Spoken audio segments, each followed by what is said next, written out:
Convidamos a palestrante doutora Cleide Maria Ferreira Pinto, pesquisadora da Embrapa de Hortaliça, engenheira agrônoma formada pela Universidade Federal de Viçosa, com mestrado e doutorado em fitotecnia, também pela Universidade Federal de Viçosa. Tem no início de sua carreira como pesquisadora no ano de 1976 na Empresa Brasileira de Pesquisa e Agropecuária, Embrapa, atuando no Centro de Pesquisa com Hortaliça em Brasília até o final do ano de 1979.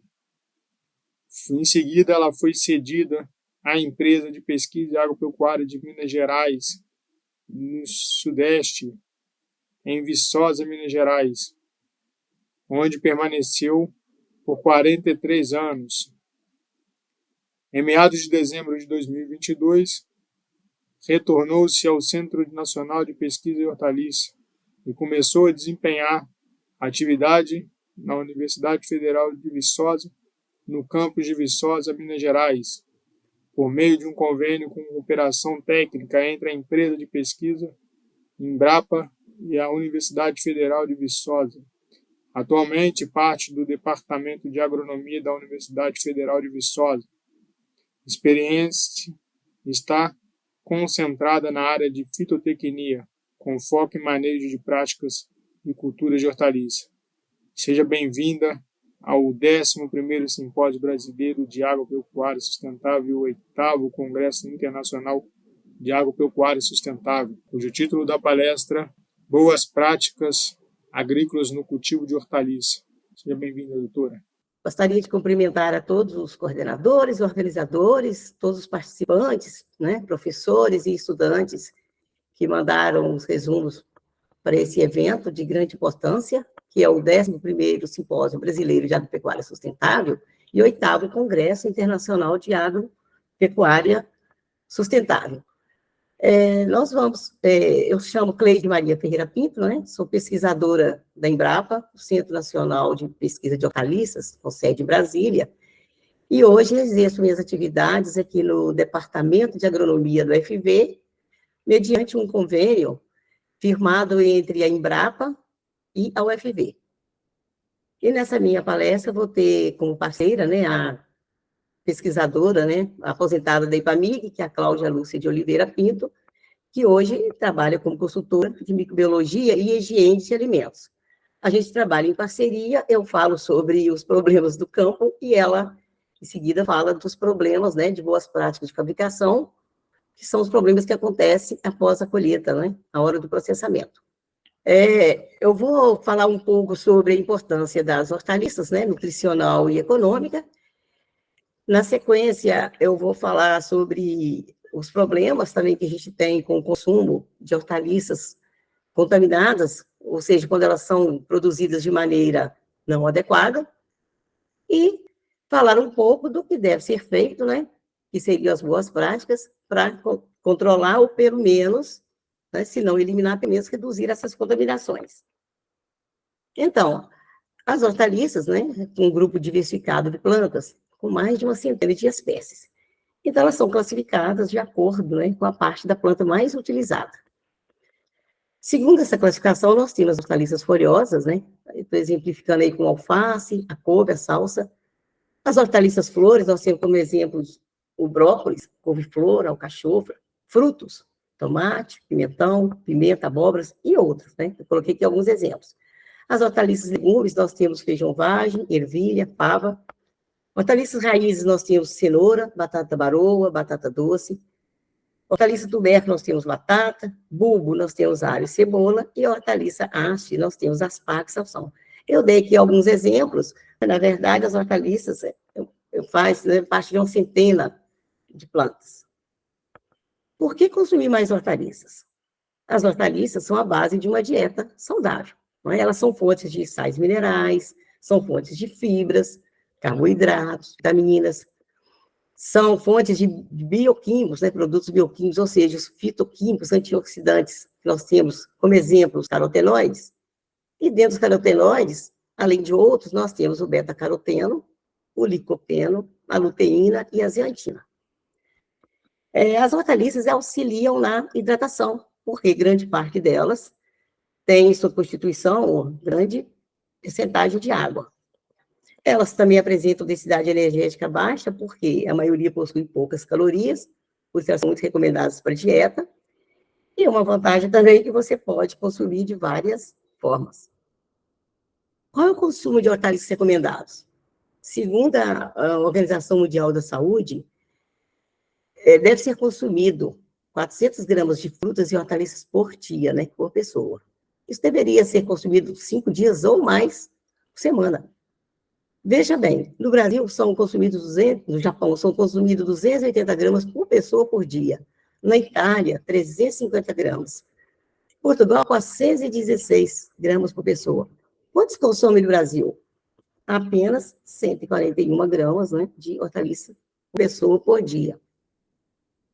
Pensando nisso, nesse consumo diário não ser recomendado, a Embrapa Hortaliças, né, que trabalha com pesquisa de hortaliças, tem desenvolvido variedades mais nutritivas. Então, elas têm desenvolvido tomates com alto teor de licopeno. Licopeno, a gente sabe que é um carotenoide responsável, né, por prevenir doenças cardiológicas e doenças também, tipo da próstata. Nas cenouras e batatas, a Embrapa tem desenvolvido cultivares com alto teor de beta-caroteno, que são carotenoides muito importantes em prevenir doenças da visão. Um outro exemplo de cultivar desenvolvido para ajudar, né, nesse consumo, na nutrição dessas hortaliças, é o alface, com maior teor de ácido fólico, ou seja, a vitamina B9. E o ácido fólico tem funções muito importantes no organismo, principalmente as gestantes. Ele previne o nascimento de crianças com anencefalia, ou seja, crianças sem cérebro. Isso, normalmente, os ginecologistas, né, recomendam para as gestantes, mas a pessoa também acaba esquecendo que as hortaliças também podem contribuir, né, com esse fornecimento de ácido fólico. Outro exemplo também de cultivar desenvolvido para substituir deficiência, né, da nutrição de hortaliças, é a abobrinha com maior teor de luteína. Assim como a luteína, a zeantina também é um carotenoide que tem função muito importante em doenças oculares. Elas previnem o problema maléfico de comprimentos, né, de onda de luz, por exemplo, ultravioleta nos olhos. Então, previne essas doenças oculares. Outra importância também de um trabalho desenvolvido na Embrapa Hortaliças é o trabalho com as hortaliças não convencionais. Elas são muito ricas em nutrientes, o que vai ajudar, né, a fortalecer a agricultura familiar. Um exemplo de uma hortaliça não convencional, que está muito na mídia hoje, é o Oropronovis, né, que contém em sua constituição uma percentagem muito alta de proteína. Com relação à importância econômica, em 2022, o valor bruto da produção agropecuária foi de 1,32 trilhão. Veja, a soja contribuiu com 385,2 bilhões, que é uma commodity, né? Aí eu peguei as outras 3 culturas também que contribuem muito para o valor da produção agropecuária. Então, nós temos aí a cana-de-açúcar, com 80 bilhões, o milho, com 165,5 bilhões, e o café, com 57,5 bilhões. E as hortaliças? Bom, as hortaliças, nós temos 23 hortaliças que são as mais cultivadas, mas a cadeia produtiva da batata, do tomate e da cebola são de grande importância econômica para o agronegócio das hortaliças. Então, essas 3 cadeias contribuíram em 2022 com 29,8 bilhões, que é um valor superior às cadeias produtivas do arroz, feijão e outras culturas. Quais são as outras vantagens do consumo de hortaliças? A importância social é muito grande, né, em razão da geração de empregos. Estima-se que cada hectare cultivado de hortaliças gera 3 a 6 empregos diretos. E o mesmo número né, de empregos indiretos na cadeia, que são aqueles empregos na época da colheita, de preparo de solo. Então, na verdade, são muitas pessoas, né, dependentes do agronegócio de hortaliça. 8 a 10 milhões de pessoas, né, dependem dessa cadeia produtiva. Qual a importância, então, de incentivar o consumo? Com esse incentivo ao consumo, vai haver benefício, né? Desde a redução de despesas com saúde e ampliação, com despesa da saúde, que as pessoas vão ficar mais bem nutridas, vão adoecer menos, até a ampliação da produção, o aumento da produção, que vai refletir positivamente em toda a cadeia produtiva de hortaliças. Mas, o que garantiria a competitividade e sustentabilidade do agronegócio hortaliça? Seria a melhoria de toda a cadeia produtiva. Alguém já perguntou, quando se fala em hortaliças e segurança do que comemos, alguém pergunta sobre o cultivo de hortaliças que você põe à mesa? Você vai a uma feira, vai a um sacolão, vai ao supermercado, depara lá com grande variedade de hortaliças bonitas. Você para pensar como foi a sua produção? Então, vamos falar um pouquinho sobre isso, sobre as formas de cultivar hortaliças. Nós temos o cultivo em campo aberto, né, ou o cultivo protegido. O cultivo em campo aberto, esse cultivo convencional, feito por grande parte dos produtores, né, principalmente os da agricultura familiar. E tem o cultivo protegido, são aqueles cultivos na estufa, casa de vegetação, né, nome mais comum. Tanto o cultivo em campo aberto ou o cultivo protegido, você pode usar de práticas agrícolas ou convencionais ou orgânicas. No cultivo convencional, são usados fertilizantes sintéticos e são utilizados os defensivos, os agrotóxicos. No cultivo orgânico, esses fertilizantes e agrotóxicos não são utilizados, onde se utilizaram, ao invés, né, métodos culturais, métodos biológicos e métodos mecânicos. E temos também outra forma de cultivo, que é o cultivo hidropônico, que é o cultivo sem solo, ou seja, o que a gente chama de cultivo em solução nutritiva. Mas eu falei nesses 3 tipos de cultivo, por quê? Será que a forma de cultivo influencia na segurança da produção de hortaliças? Será que ela altera a qualidade nutricional desses vegetais? Então, vamos dizer que não. Desde que a condução do cultivo seja feita de maneira correta, qualquer tipo vai gerar alimento seguro e saudável. Mas como produzir alimento seguro e saudável? Sem causar alteração do processo produtivo das propriedades. A única forma, né, mais simples, é adotando as boas práticas agrícolas, que é o objetivo, né, maior aqui da nossa conversa. Então, o que significa boas práticas agrícolas?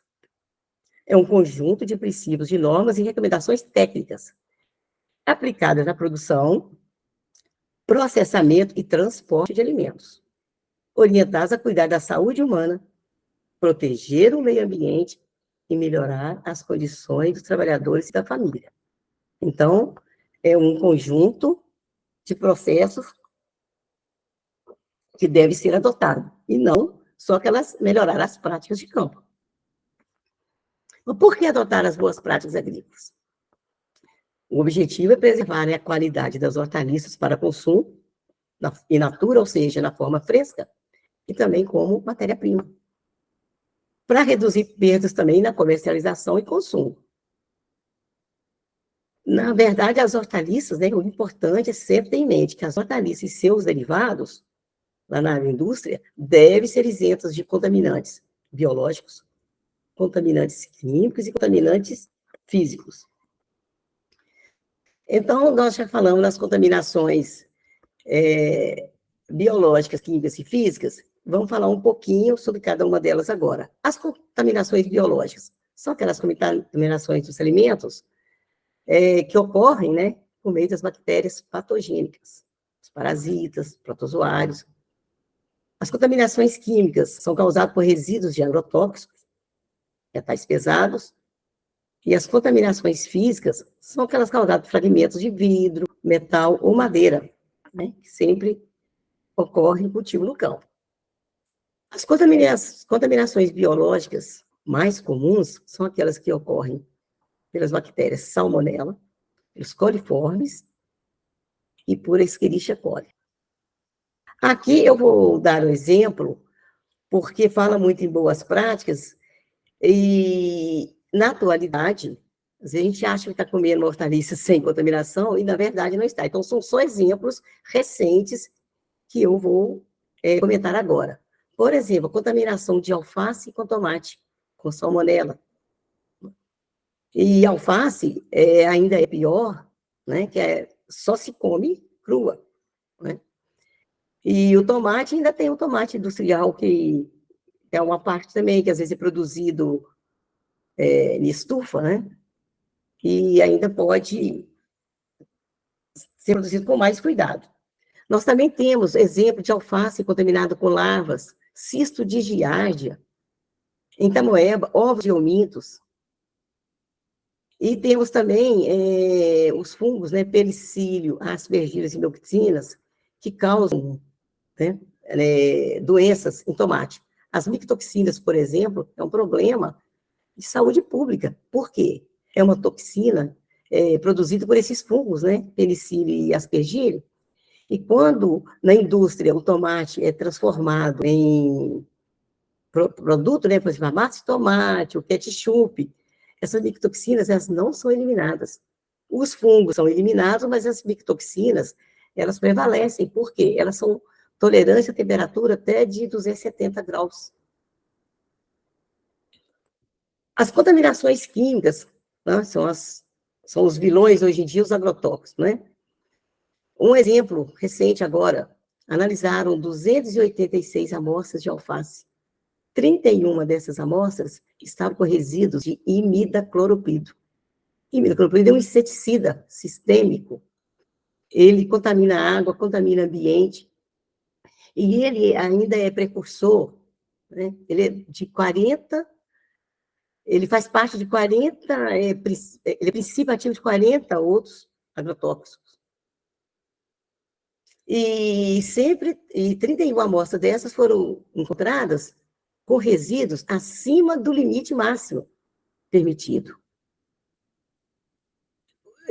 Também encontraram aí em alface 54 amostras com resíduos de acefato. Acefato nem é permitido para utilizar em alface. É um inseticida também acaricida. Esse é um organofosforado muito tóxico no ambiente e na água. E o problema maior que ele causa no ambiente é a morte de abelhas. Tanto é que ele é proibido na época da florada, ele nem pode ser usado. Mas eu dei esse exemplo em alface, porque alface sempre é uma hortaliça que a gente pensa, né, que a utilização de agrotóxico nem é muito utilizado, né? Outros resíduos também de agrotóxico têm sido encontrados em alface, salsa, chicória, estudo recente. Do fungicida de tiocarbamatos. Esse causa muita doença, né? Inclusive câncer. E também resíduos de 80 princípios ativos não autorizados em espinafre, salsa e alface. Isso aí foi encontrado na Turquia. Eu quis mostrar, porque às vezes a gente acha que é só no Brasil que existem essas conduções de culturas, né, fora das boas práticas, mas também no exterior isso tem acontecido. E também o Ministério da Agricultura, agora, na última análise que fez de amostras de tomate, foram muitas amostras contaminadas com agrotóxicos. Uma outra contaminação química também são os metais pesados, que também podem ser até originados, né, lá dos agrotóxicos. Então, no Egito, encontraram muita amostra de espinafre e alface contaminado com níquel, cádmio e chumbo. Estavam acima do permitido pela Organização Mundial da Saúde, pela FAO e ainda pela União Europeia. E vejam bem que são hortaliças folhosas, né? Que a gente não imagina que é tão contaminada assim. Também acharam resíduo de zinco, cobre e cádmio maior do que o permitido na água residual no solo. Essa água residual né, utilizada também como água de irrigação. Resíduo de cádmio e chumbo, maior do que o permitido também na Turquia, em alface e outras folhosas. Também resíduo de cromo, cádmio, chumbo, além do permitido nas culturas de alface, cebolinha, coentro. E esses resíduos foram originados dos fertilizantes químicos, de agrotóxicos e de adubos, né? Adubos orgânicos também contaminados. Esse trabalho aqui, esse levantamento foi feito aqui em Pernambuco. Eu até fiquei muito assustada, porque contaminação muito grande, né, nas hortaliças folhosas. Em Portugal, cultiva muito morango em hortas urbanas. E lá também foi encontrado resíduo de chumbo e cádmio em desacordo com a legislação. Avaliando, né, esses resíduos, eles viram que as fontes de chumbo eram ar e solo, que originava da combustão da gasolina e ressuspensão de chumbo. E as fontes de cádmio eram originadas do desgaste de pneus. Então, eles hoje estão tomando atenção com relação à localização de área para morango, né, que normalmente é produzido nos lugares mais urbanos, mais próximos do local de comercialização, né, onde é reduzido aquele transporte, a hortaliça gasta menos tempo, né, no caminho, onde ela vai sofrer menos danos físicos, né, e químicos e biológicos. As contaminações físicas, né, que são, a gente pode até falar, não são tão graves quanto as contaminações biológicas e químicas. Nós temos as inserções de plantas daninhas nos maços de hortaliças folhosas. Por exemplo, a couve, muitas vezes você colhe o espinafre e faz aqueles maços e não observa bem, às vezes pode ir outra planta que não seja a cultura em questão, né? E às vezes pode ser uma planta daninha tóxica. Pedras e torrões em raízes de plantas, quando você, por exemplo, colhe alface, arranca, né, com a raiz. Barbantes, feixes de arame nos maços e folhosas. Às vezes, em casa, a pessoa não presta muita atenção e pode ir, às vezes, até pedaço, né, na salada. Peças de bijuterias, unhas, cabelos e folhosas.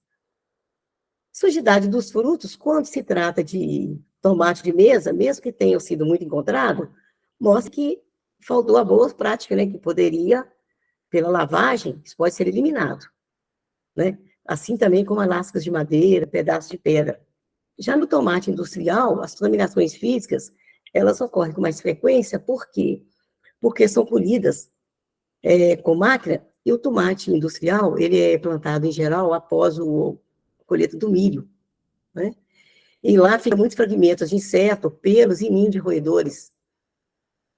E, além de isso ser, né, um problema, mas, em contrapartida, tem uma percentagem desses fragmentos de pelo de roedores e de insetos, número de insetos, que ainda é permitido, né, pela RDC em produtos à base de tomate.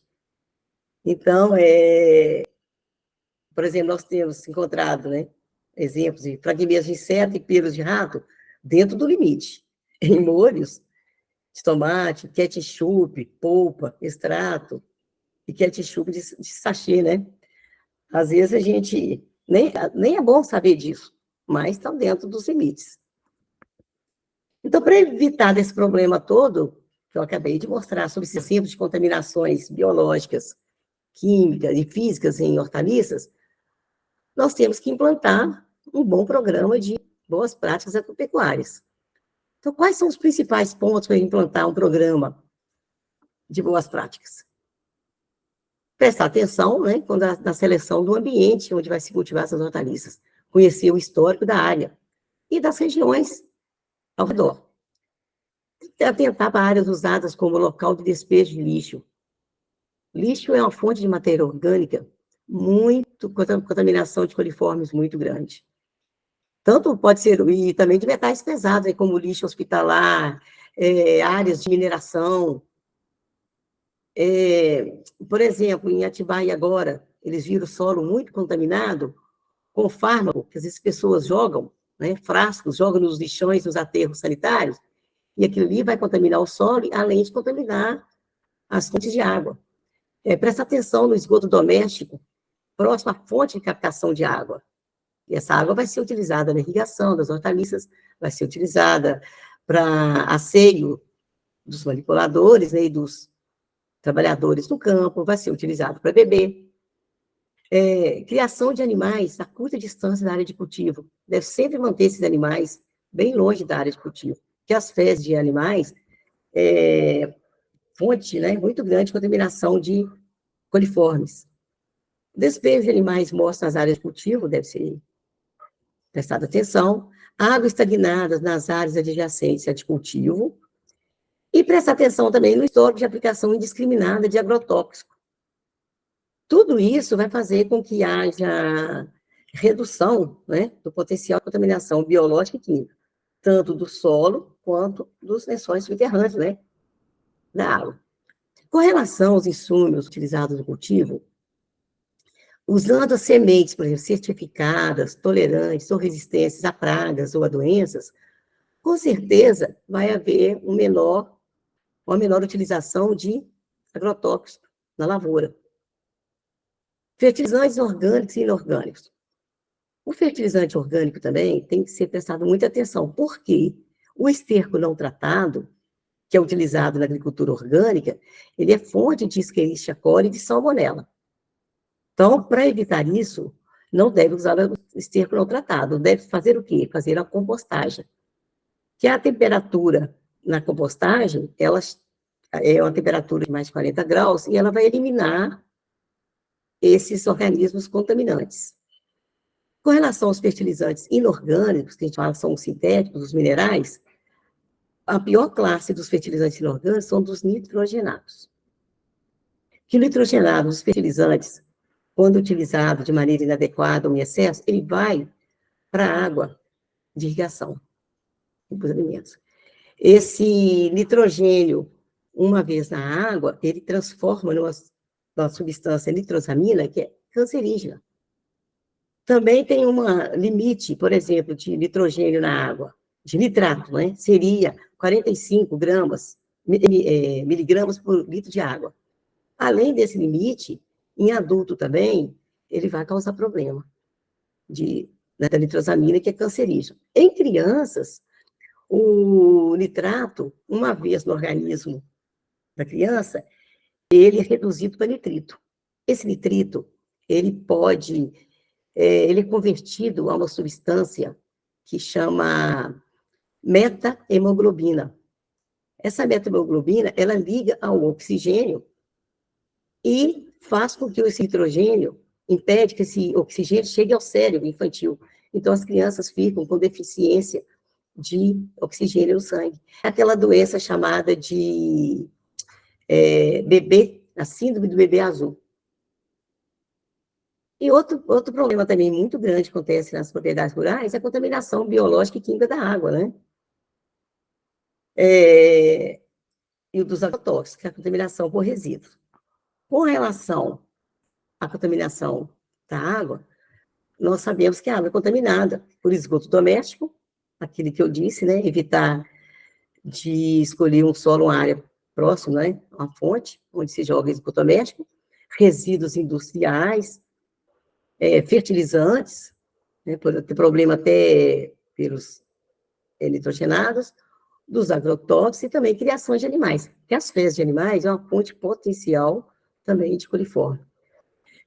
Para isso, então, evitar a contaminação da água de irrigação, vamos reforçar, né, a proibição de animais nas cercanias da fonte de água e do local de armazenamento de esterco.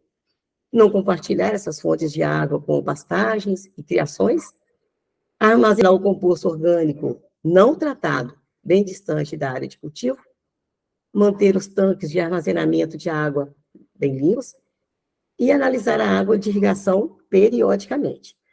Com relação a essa análise da água, sempre é feita mais da maneira para evitar a contaminação biológica, porque contaminação de metais pesados já são processos, né, mais caros, e nem sempre ele é realizado.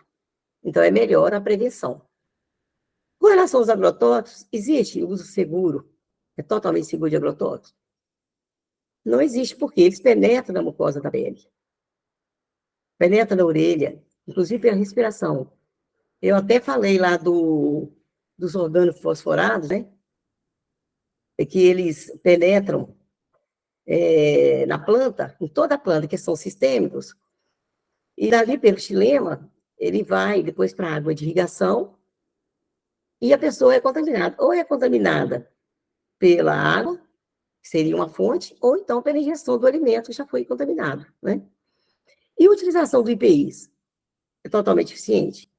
Não é, porque a eficiência do filtro químico é de apenas 80% a 90%, não é 100%. E algumas moléculas ainda penetram no filtro da máquina, da máscara. E o indivíduo vai sentir esse efeito 5 a 10 anos após a aplicação. E também no ambiente é seguro. O homem coloca EPI, mas e os animais? Então, seria uma indicação positiva substituir os agrotóxicos por produtos alternativos, né? Controle biológico, controle cultural. Ou seja, a recomendação da agricultura orgânica, onde vai ser um problema mais sério a água e o adubo orgânico, né? Que é o esterco, que é fonte de contaminação biológica, como nós já dissemos. Então, nós podemos substituir, então, o agrotóxico com controle cultural. Isso aqui é exemplo do experimento de pimenta malagueta, que a gente conduziu, quando eu ainda estava na EPAMIG, conduziu no campo experimental de Oratórios, Ponte Nova, e nós utilizamos leguminosas Calopogone e Puerária nas entrelinhas da pimenta. Com isso, essas culturas foram fontes, né? Foram um abrigo para inimigos naturais, de pragas. Então, aí era assim, infestado de joaninhas, que controlavam as pragas da pimenta. Então, nós usamos, nessa época, não utilizamos agrotóxicos, além ainda da gente não ter precisado de fazer controle de plantas daninhas com herbicida. Outro exemplo também foi o controle de pulgão, controle biológico, um trabalho feito até pela colega lá da IBAMIG, onde a joaninha e o predador, a Crisopherla externa, fizeram o controle do pulgão da pimenta, que o pulgão é uma praga que controla, que destrói, né, causa muito problema na cultura da pimenta, reduz muito a produção. E, através do controle biológico, foi reduzido a necessidade de aplicação de inseticida, e também com a utilização do NIM, que é um produto, um extrato, uma planta, a Zadiracea índica, que produz um extrato que a gente utilizou no controle do pulgão. Outra forma também de eliminar, de reduzir, né, ou eliminar a utilização de agrotóxicos em hortaliças, é a utilização de cultivares resistentes, né? Por exemplo, a Embrapa criou as cultivares de pimenta malagueta dedo de moça, uma variedade chamada Mari, que ela é resistente ao ídio, um fungo, ela é resistente a xantomonas, que é uma bactéria, e a um vírus. E a variedade também de pimenta biquinho, que é resistente a vírus e a nematóides. Com isso, não há necessidade, né, de aplicar agrotóxicos. Outro item muito importante, né, no segmento lá das boas práticas, né, ser adotado nas boas práticas agrícolas, é cuidar da saúde, da higiene dos trabalhadores e das instalações de cultivo. Então, deve ser mantido, por exemplo, o banheiro próximo ao campo de cultivo. É muito comum você chegar numa propriedade e o produtor falar que realmente ele tem banheiro próximo à área dele de produção, mas mesmo assim, 70% deles fazem as necessidades no campo. E nós sabemos que as fezes e urinas são portadoras, né, de contaminações microbiológicas com coliformes e salmonelas. Afastar pessoas portadoras de doenças contagiosas, né? No asseio pessoal, os trabalhadores, né, todos que manipulam as hortaliças, principalmente na colheita, devem ter as unhas aparadas, cabelos e barbas, até para evitar depois contaminação física, né, das hortaliças colhidas. Lavar as mãos, proteção adequada de machucados, né, e coisa óbvia também, não cuspir, fumar, espirrar ou tossir os produtos. Os equipamentos de cultivo de colheita devem ser de material atóxico, deve realizar procedimentos corretos de higienização, acondicionar as caixas adequadamente, não colher as hortaliças, se colocar, né, amassar, vai causar problema físico, né, e com isso vem as contaminações também biológicas, além de reduzir a qualidade, né, do produto colhido.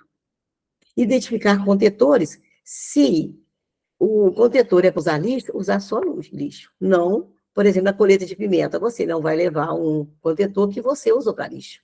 Vai usar para colocar a pimenta. E remover também sujidade dos produtos colhidos. Na pós-colheita, você vai tomar cuidado com a contaminação cruzada, ou seja, não vai manter junto com hortaliça de qualidade boa, você vai manter um produto deteriorado. Né? Vai pegar esses contetores com o produto, não vai colocar em contato com o solo, vai colocar os contetores adequados e no nível maior do solo, para evitar contaminação biológica. Na casa de embalagem e armazenamento também deve ser mantida a higiene, as caixas devem ser mantidas sobre pallets, para evitar o contato com o chão, paredes, pisos e tetos devem ser mantidos limpos. A limpeza e sanitização deve ser realizada, né, com produtos adequados, normalmente à base de produtos clorados, higienizar tanto os equipamentos, como os contetores, como as instalações. E no transporte, né, e fazer higiene a cada transporte e empilhar o produto adequadamente. Esse manuseio pós-colheita é muito importante, por exemplo, no caso da pimenta, que uma parte, né, normalmente é processada no meio rural, que são aquelas conservas, né, à base de pimenta. Muitos produtores também fazem aquele molho caseiro. Então, elas não são, muitas vezes, não são levadas direta, né, a matéria-prima para a indústria. A rastreabilidade é uma parte importante, né, das boas práticas agrícolas, ou seja, é o monitoramento de todas as práticas de cultivo, desde a escolha da área até o manuseio pós-colheita. Você deve coletar informações sobre quem produziu, o que, quando, como, para quem. É uma documentação muito importante que confere, né, credibilidade ao produtor. E ainda facilita a condução de um programa de segurança alimentar. Ou seja, que é um alimento seguro? É aquele alimento isento de contaminações, como nós já mostramos, biológicas, químicas e físicas. O que você espera, então, com a adoção das boas práticas? Exatamente, a segurança alimentar, alimentos sem contaminação. Hoje em dia, sabemos que as pessoas estão muito preocupadas com as contaminações em alimento.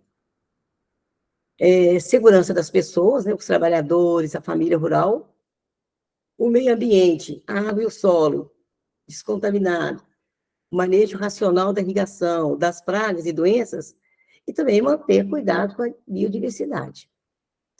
E outra parte importante de se adotar, né, função importante de adotar as boas práticas é o bem-estar animal, cuidado com os animais, com as instalações. E meus agradecimentos. Agradeço ao professor do Departamento de Zootecnia da UFV, que é o Rogério de Paula Lana, e à diretora executiva da Global Gestão, a Gecimara Guimarães, aos coordenadores do 10º Simbra e 8º Congresso Brasileiro de Agropecuária Sustentável, pela oportunidade, né, de contribuir em todas as etapas do evento, assim como no ciclo de palestras. Meus agradecimentos também são dirigidos à Fundação de Amparo à Pesquisa do Estado de Minas Gerais, pelo apoio incondicional aos projetos de pesquisa, e à pesquisadora Cláudia Lúcia de Oliveira Pinto, sempre pela parceria. Agradecemos a doutora Cleide Maria. pela sua presença e por dividir o seu conhecimento conosco.